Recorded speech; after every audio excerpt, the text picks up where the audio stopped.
Okay guys, I'm going to make a quick video here to tell you how to troubleshoot and to fix your GE profile dishwasher. The problem I was having was the dishwasher would fill up with water and it would drain, it would go through the whole cycle, it just wasn't washing. There was no wash pressure. So I've already had this thing apart once. I repaired the pump and motor and put it back in, and it only lasted a couple of days. So I ordered a new pump and motor, which just came in. I got it from partsdoctor.com. It was the cheapest I could find, and they're pretty much all the same part wherever you buy it. So one thing you can do for troubleshooting is, if your dishwasher's still installed, go ahead and turn the cycle on.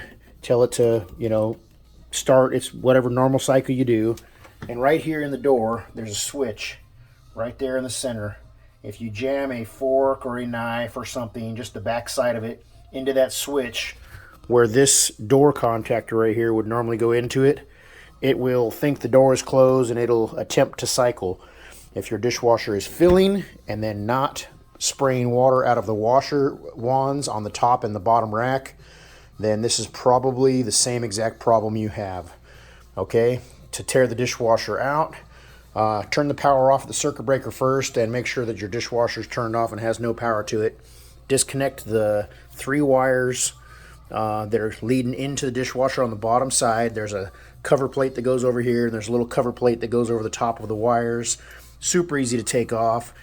And there is a hose connection here.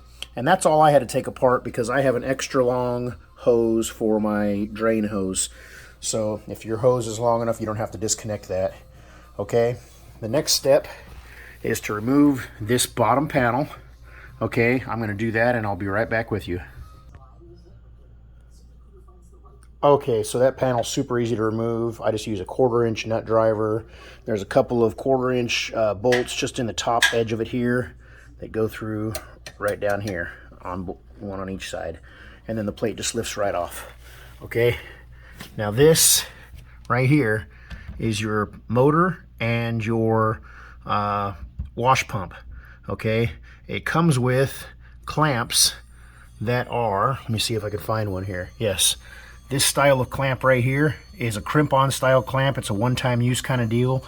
Go ahead and cut it off on either end, doesn't matter which one. I cut the one off closest to the pump and the one over here on this side, and I replaced it with just automotive band clamps. Okay, so you just remove both those automotive band clamps, get you some needle nose pliers, and disconnect the plug right here. It's super easy. Just pinch both the sides, pull out on it, comes right out. Okay, and then let's see if I can do this on the video. Just disconnect the clamp here and here. You're gonna be cutting your clamp off the first time and replacing it with these automotive band clamps. I think the new pump I bought actually came with the clamps, and then you just pull the pump out just like that. And the problem I had was down inside here, it was just all gunked up with stuff and it was clogged up. And out the back side of the motor, you can see a little bit coming out on the ground right here, is that black dust. It's the motor's just frying out on me here.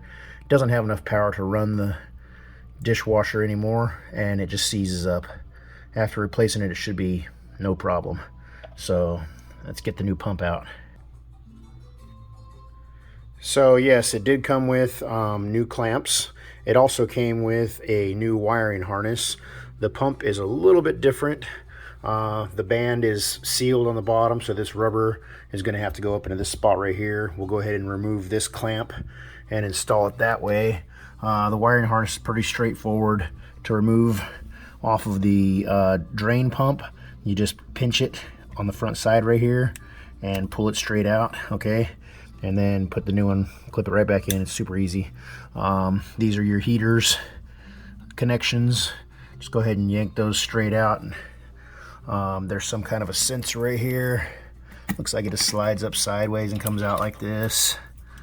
And the new one should slip back in just as easy. Don't know what sensor that is, but we're just gonna Go ahead and slide that just like that, just like the old one.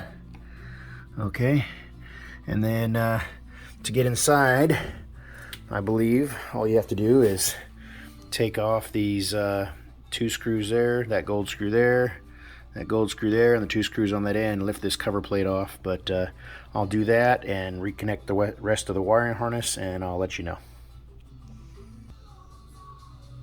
So yes, it's just those 6 screws, and then this whole thing lifts up out of here. You do have to disconnect this cable off of the front. It's right here next to this blue cable that is hanging down. Disconnect that so you can flip the thing up out of the way, and then you have this connection right here, and you have this connection right here. Be careful not to touch the circuit board, because you can damage the components with static electricity. Okay, so I'm going to go ahead and connect those wires and put all this back together. Okay, the wiring harness is all the way installed. It goes up through the back in here. There's 2 spots it connects up inside. Pretty easy. It was the 3 screws on this side and the 3 screws on this side. Those gold screws you can take out after you have it apart, because that's just what holds the 2 pieces together right here to be able to get into the tray. Okay, I went ahead and I've cut the clamp off of the upper spot right here, because like I said before, this is part of the pump on this new one. And I'm going to use the band clamps that were supplied to hook it back up. They did provide a zip tie, which the old wiring harness had a zip tie right here in this little bracket to hold your wiring harness in place. And the reason I even changed the wiring harness is because it's a different style plug than the old one. So all the wires are exactly the same color. Super easy to route them to where they need to go. And I'm gonna install the pump, and I'll let you see what that looks like, and then I'll put the rest of the thing back together, put the dishwasher in, and give you a couple of hints and tips as to how putting it back in goes. The new pump is installed, and the clamps are tight. I just have the electrical connection left, which should just clip right in. Really simple. Yeah, there we go. So now all of the wires are connected. Okay, I just have to put this tray back on with the 2 screws that go across the tops, and flip this thing into place and hook it up. Okay, so I'll put it together, I'll slide it into place. I'll show you all the connections as I'm hooking them back up, since you didn't see me take them apart, and then we'll test this thing out. I will note that whoever put this kit together for this pump motor, I'd like to punch in the teeth. One, for making the wiring harness plug different, so that I had to change it, because I'm pretty lazy and I would have left the old wiring harness in. And 2, these clamps that they gave me, this style of clamp, everything else on this dishwasher was standard 1/4 inch 5/16 screws, and these are 7 millimeters. So what a pain in the butt, have to stop and go get a metric set. But other than that, it all seems to work pretty good, and we'll get this thing installed and see how she works. Okay, we have the dishwasher put back into place.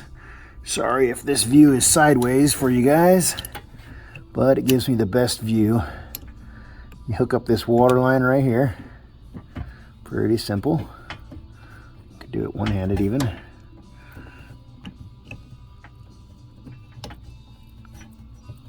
Okay, and you'll want to tighten that all the way. I'm not going to do that right now to bore you and make this video longer. And then on this side, back in there are the wires. Okay, you just have to pull them through, which I'm going to put this little plastic piece into place to keep the wires from getting cut in this hole here. It's supposed to have a little keeper to hold the wires in place, but it's not going to hurt anything to not have it. Let's see here.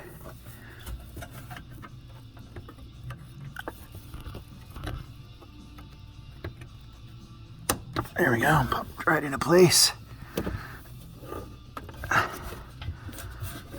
Grab the wires from back there.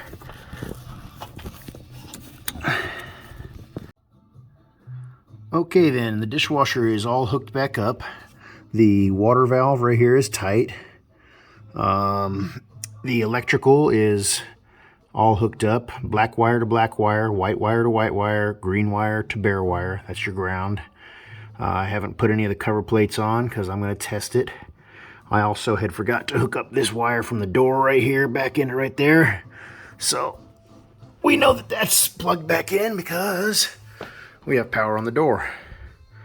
So the next, also the 2 screws under the counter right here that hold the dishwasher stable are back in, and make sure that your dishwasher is centered. The gaps are good on the sides. The door's not going to hit or rub on your cupboards. And turn the water back on underneath the sink and check for leaks at the connection. And then what we're going to do now is, since I have lots of dirty dishes, the dishwasher's been broken for a few days, is I'm going to start a cycle just by pushing the start button there. And then, like I said, put the spoon or fork right in there, and we are filling with water. And if our job was a success, then as soon as this is full of water, it should start to go through the wash cycle, and we're going to get a little wet here. And you can do this with the door closed just to listen to the dishwasher to make sure you can hear it spraying inside there, but for a dramatic effect and for this video, to make sure that we see that it's working, we'll go ahead and go the fun route.